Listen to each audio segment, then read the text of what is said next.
Okay, so today we're back with Split Ends and Message to My Girl. And we got the official video here too. Could get blocked, we'll see what happens, but I want to watch it. So, I talked about Split Ends, I talked about Neil Finn, and one of my recent reactions because the lead singer of another band now that I forgot reminded me of Neil. So I said, well actually, let me come back to Neil and the boys. So let's get into this, talk about it after. Message to My Girl.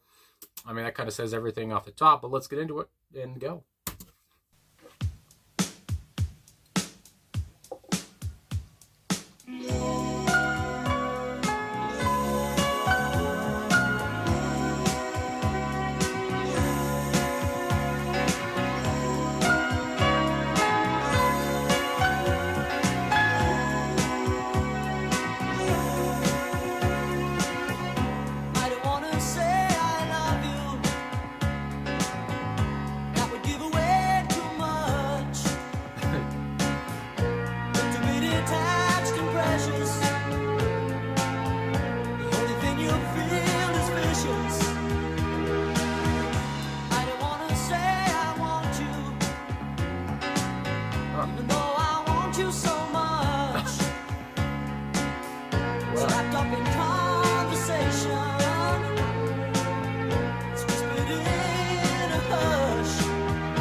He's happy.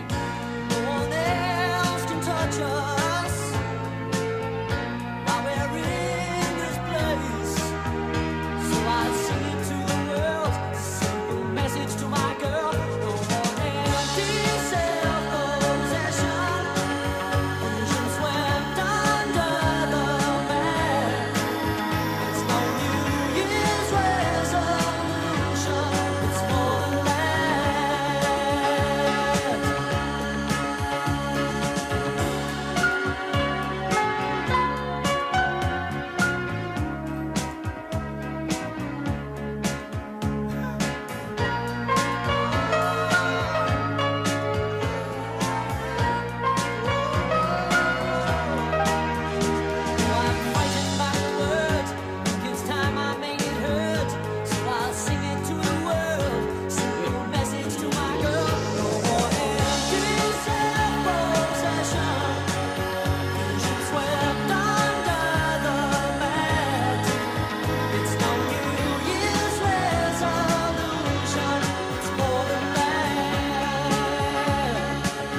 Hell yeah.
And there it goes.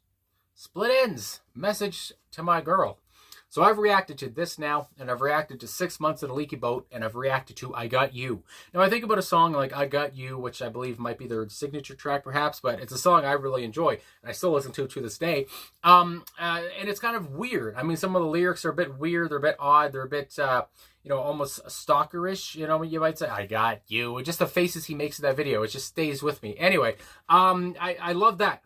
And then we go to a song here that's not weird at all. You know, it's not different at all, really. It's such a beautiful love song, and it's full of sweet words from Neil Finn. I mean, maybe some of his sweetest words he's ever done on a song. And then we have, too, this video where he's just walking around. The rest of the band is in there, too, of course, but he's walking around and just singing about love. And this song, I can imagine, is probably a wedding song for some people, for two lovebirds somewhere anyway, who sang it to each other or whatever the hell. It's just such a beautiful track. And again, built around that lovely piano riff, built around, not built around now, but I will just say I like how it starts off with that great little drum intro, which I gotta say is a bit groovy. It catches you, and it almost reminds me of something like I just love the kind of rocking style that it starts off with. I don't know, and but I don't know what song comes to mind when I heard it. I was like, why does that sound familiar? And of course, it always happens. I'm like, why does that sound familiar? But I can't think of why. Anyway, but I love the little drum intro. The right bass part. Bass was very prominent. I thought the bass and the drums worked very well together. And then we have, again, that piano riff from Eddie Rayner, I do believe, who we could see in the video. And, just playing the keys so slyly and so easily, whatever. But it's a striking piano all the way through, and I just love it. And then you have Neil Finn, again, pouring his heart out here. And I love his voice. Of course, we know through, again, the other songs I've heard, I know that he can hit those high notes. And here, I just love his voice. I mean, it's a voice that... It's just, it sounds so sweet on its own, because again, the song is very sweet, and I just love how that comes across. His passion comes across. His compassion comes across too. His love for this person comes across, and I do believe I did read too. And I don't know if he was married at this point or if he had a girlfriend or whatever, but he did dedicate this song in a live performance. I want to say I saw back in like 2006 or 2005, whatever. He dedicated this to his wife, and why wouldn't you? I mean, this is a great song about that, a great romantic, sexy song. And yeah, so obviously it means a lot to him. It means a lot to maybe his partner as well.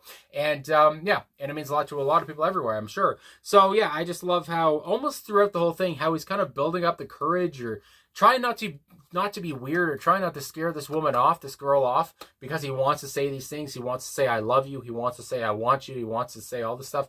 And God only knows if she feels the same way. Maybe she does. Maybe she's waiting for him to say this stuff, but maybe it's too soon, he thinks. I don't know. Maybe someone's run off before when he said that he loves them. But it seems like this is real. He's being very honest. He's being very truthful. He's being very transparent. Again, pouring his heart out to this person. And maybe he's scared his friends will call him an idiot, or his friends will say, you're out of your mind, or whatever, or not call him a man. I don't know. He's just saying, usually we don't do this. Maybe I got to act hard. I got to act tough. But by God, I love you so much, and I got to tell you that. And I love, how he's kind of seeming to be building up the courage for the whole thing to say, I love you, and this ain't no New Year's resolution. This is real life, and my God, I want you for the rest of my life. It's just, it just gets you in your heartstrings, and you just want to, die of love. But let me go to these, not lyrics yet. I want to check out the personnel. Of course, you guys, if you're here, you probably know Split Enz, you know who's in the band, but I want to come back here again to talk about them, because this is my third time, I believe, listening to them. And just a great slice of pop and some rock in there too. God dang. So Neil Finn on vocals, and this is just for the song. So it says Neil Finn is on vocals, piano, and guitar. Noel Crombie is on vocals and percussion. My nose is bothering me. Nigel Griggs. A lot of N's here. Neil, Noel, and Nigel. Good God. Nigel is on vocals and bass. And again, the bass guitar here, I just don't know how else to explain it, but it was, again, prominent as hell, bold as hell, and it was underneath a lot of the stuff, but at the same point, you could just hear it just so groovy within itself. And then we have Eddie Rayner, like I said, on the keyboards here, which, because Neil is on piano, but I think it was Eddie where, the song was really built around. But either way, the keys and the piano, great work. And then Ricky Fattar, I want to say, I always mess up that last name, and he did work with the Beach Boys. Of course, Brian Wilson just passed away, and I know Ricky worked with the Beach Boys as a drummer, and here he is here on the drums too.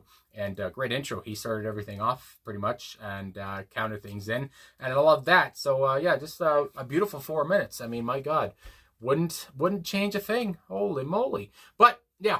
And again, beautiful vocals from Neil. Now let's get into those vocals and those lyrics here of what he's actually saying. So, I don't want to say I love you. And from the get-go, you're like, oh, is this going to be bad? Is this a bad love song? Uh-oh. But then he changes it up as we go. That would give away too much. It's hip to be detached and precious. The only thing you feel is vicious. And again, it's hip to hide your feelings, perhaps. if you're a man, I don't know, that maybe comes to mind too. Again, this is the 80s. Times may have been different. Maybe he didn't want to just say this right out loud. Maybe he thinks it's too much to say I love you at this point in the relationship or whatever. But and he says and when you don't want to do these things, you feel vicious. You feel like a bad guy or whatever. You feel like you're not being yourself. This all comes to mind. I don't want to say I want you. Now he's saying I want you. I don't want to say it, but he really does, obviously. Maybe scared of his feelings, even though I want you so much. I mean, yeah, that changes things right there. It's wrapped up conversation. It's whispered in a hush. Again, maybe if I whisper it in a hush, maybe if I whisper it in an ASMR voice as a fan of ASMR, maybe it won't be as in your face, or it won't be as, what did he say in the first verse there? As too much, it won't be too much if I maybe say it in a whisper. That comes to mind. Though I'm frightened by the words, I think it's time I made it heard. And again, maybe he's never had these feelings, and he's like, my God, is this real love or what? And he's just scared of it. And that happens. I know that. No more empty self-possession, vision swept under the mat. It's no New Year's resolution. Hard for me to say. It's more than that. Again, no New Year's resolution about, I guess, changing things up, whatever it is. And no more self-emptiness or self-possessions. We're not talking about that stuff anymore. We're talking about real, true love. And he knows it's real. And things are about to change for him. It's more than all of that. Now I wake up happy and beautiful. I love that for him. Oh, it's just beautiful. It's nice to see other people happy. Makes me happy. Warm in a lover's embrace. Again, talking about his girl here, and he knows he's happy. But again, he's scared to say it, I guess, and a little bit. No one else can touch us while we're in this place. Beautiful again. Pretty self-explanatory. So I'll sing it to the world, the simple message to my girl. Now, again, like I said, he started off a bit sheepish, started off a bit hesitant and reluctant to love, like many people. I mean, my God. But now we're into the song here. We're going near the end anyway. And now he's saying, so I'll sing it to the world. Why the hell not? That I love this girl so god dang much. No more empty self-possession, vision swept under the mat. A lot of the same as before. We go into there, a bit of repetition. Though I'm frightened by the words, but think it's time I made it heard. My goodness, and let the world know that yes, now I know my feelings are true, and I'm happy to announce it to the world now. And then we have the next part here after some more repetition. Oh, there's nothing quite as real as a touch of your sweet hand. I mean, there's nobody else for him. He found the one, it seems like, and he's happy as hell. I can't spend the rest of my life buried in the sand. I mean, a metaphor here, you might say, or whatever, but buried in the sand. I can't spend the rest of my life pretending these feelings aren't there, or doing what I used to do. Now I know I'm in love. Now I know that I want you, and that I need you, and I love you, and all this stuff, and things are going to change. Again, that's what comes to my mind. And then we have the last verse here. Oh, every night I hear you calling my name. I'm going to sleep in my thoughts that roam. Oh, every night to express my pain. Maybe the pain of his love, how much he loves her, and how much he's a bit scared to tell her. But at the end of the day, it seems like he's okay with finally saying how much he likes her. Anyway, but I won't get wrapped in your tomb. No, I don't care. I don't care why you've gone now. And those two lines there, when I heard them, I was thinking, because again, I've talked about how positive, how lovey-dovey everything is. And when you search this song up, that's all you really get. It's just about how positive and endearing and all that the song is. But those two lines there, won't get wrapped in your tomb. No, I don't care why you've gone now. I think about death, but maybe I'm looking too far into it. I don't know. I guess maybe things are still just great. Maybe it's just when she goes away, leaves the house, leaves him, he feels lonely, whatever it is, perhaps. But yeah, then we go on to the next part. And every night sings the same song. I hear humming in my sleep. I don't want to say humming in my sleep. Maybe he hears her in his sleep. He probably dreams about her too. I mean, my God, I can't spend the rest of my life buried in the sand. Again, I gotta tell you how I feel. And I love you so much. My goodness gracious. So yeah, just a gorgeous track. Like I said, an endearing track. And I'm glad I finally came back to Split Enz again. I've loved what I've heard from them. Again, of course, Neil would go on to form Crowded House. And I know about Crowded House before these guys. And I'm glad people said you should try these guys. You know, Neil Finn, before he was in Crowded House, he did this. And I like it a lot. So anyway, I guess that's all I'm going to say. So thanks for watching. Thanks for liking, subscribing, commenting, all of that stuff. Really appreciate all the support. And I'll talk to you guys again soon.